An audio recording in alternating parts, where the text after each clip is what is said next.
Welcome to the Let's Grow podcast, where we explore the highs and the lows of entrepreneurship with some of the most successful and inspiring business leaders in our community. We dive into their stories, their strategies, and their lessons learned, uncovering their secrets to success and the obstacles they overcame along the way. Join us as we learn from the best and discover what it takes to grow a business and thrive as an entrepreneur. My name is Matthew Soto with Let's Grow Realty Group at Real. I'm also the founder of Let's Grow Networks, and I want to just kind of give you a little bit of structure of what these podcasts are going to be like. And so every week we're going to be dropping a new episode. I'm going to be bringing in a guest sitting here with me to just talk about their journeys of entrepreneurship and businesses. You know, we'll have people like insurance agents, other realtors, mortgage professionals, plumbers, HVAC, pest controls, marketing. I mean, you name it.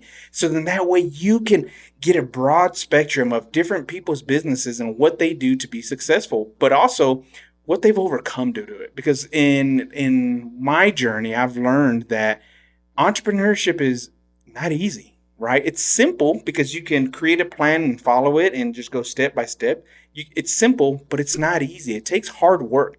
And that goes the same for getting into real estate. And so we want to just give that back to you as our audience. And just that way you can be inspired to go through it, right? I'm 38 years old recording this podcast, and I want you to know that you can get started in whatever it is that you want to do right now, right? Whether you want to jump into a business or a sales career or something new, we want to motivate you. We want to streamline the process and give you different tips and tactical things you can take back and implement into your business. And so I want to share a little bit about my journey. Now, I've been in real estate now nearly a decade. Wow, next year will be 10 years. And it's been a journey, right? And from when I first started, I got out of the automotive field. I used to sell auto parts for a very long time out of high school. And I got into real estate in 2005 because I knew I could make a lot of money. But then the market crashed a couple years later, right? And I was only doing it part-time. And so I took a step back and stayed with my full-time automotive career, worked myself up into the management field of things at dealerships. And I was just a number. Nothing was ever good enough. They always wanted more and more and more from you. Long hours. And I went through some tough patches in that industry and stuff. And I'm an open book, and I can share this because I want you to relate with me. You know, I got divorced. I was a drug addict and an alcoholic. And it wasn't until my wife, Diana, came into my life again because we met actually in middle school and kind of dated, right? 8th grade, 9th grade then, and just kind of reconnected as I was going through a divorce. And those were one of her 2 rules was no drugs and no alcohol. And so I gave up the drugs, but I kind of stayed on the alcohol for a few more years, suffering because that's all I knew. I only knew how to party, go out, spend tons of money. And as I was developing my real estate career, right? So, long story short, I jumped out of the automotive industry, got into real estate again, quit cold turkey, 6-figure income at the dealership. And we had just bought our first house, just had a baby, and I jumped into real estate. And I knew my motivation was I wanted a better life as we were beginning to have kids.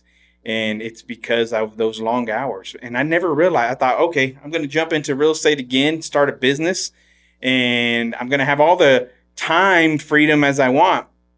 But I caught on really quick that I worked actually more. I worked longer hours. Now, I had the flexibility of choosing my schedule and being able to be there for my wife, to take her to the appointments and to take our son to the appointments or be there, right?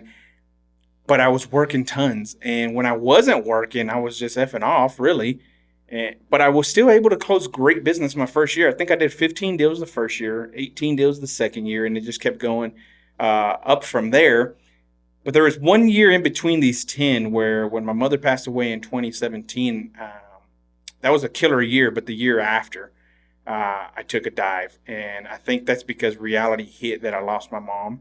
I was drinking too much still and blacking out and things like that. And I didn't want to go down that path anymore. And so took me a while, but I had decided to go sober. Fast forward a couple years ago, I'm now over 2.5 years sober, and it's been the best thing of my life.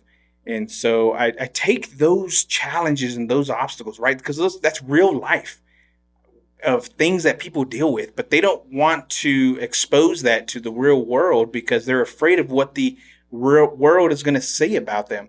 And I just want to let you know real quick that you're not alone, right? There's other people that can help. I had a great support group from like my wife and other colleagues and family members where, and when I shared with them and told them I'm not drinking anymore, they were okay with it, right? I wasn't peer pressured by these friends and family members to keep drinking and stuff. So they supported it. And from within our own industry in real estate, I mean, you can go to happy hour almost every single day. It's crazy. I hate that about our industry, right? That everybody wants to take you to go get drunk and feed you or whatnot. And so I found a community of other sober agents, and we started coming together at different events and hanging out and stuff like that. And so these are the things that we're going to share, people's real life stories on this podcast. It's going to be real. It's not scripted. There's nothing to read off of. And we want to share that experiences with you because, like I said, you're not alone. You can still do it no matter what age you're at or what you're going through. You can still bring yourself out of that. And you can be living a perfect life and yet still struggling in business. And we want to help you with that. And so that's a short term of my intro to this podcast. I just wanted to let you know so that way you can have a little bit of feedback from what I've been through and things like that. And I'm sure I'm going to be interviewed in one of these episodes with my wife here and hear from her side of things. So guys, get ready. This is going to be an amazing podcast. I'm super excited to bring this value to all of you and relate to it. So if we can ever help you with anything, let us know and let's grow together.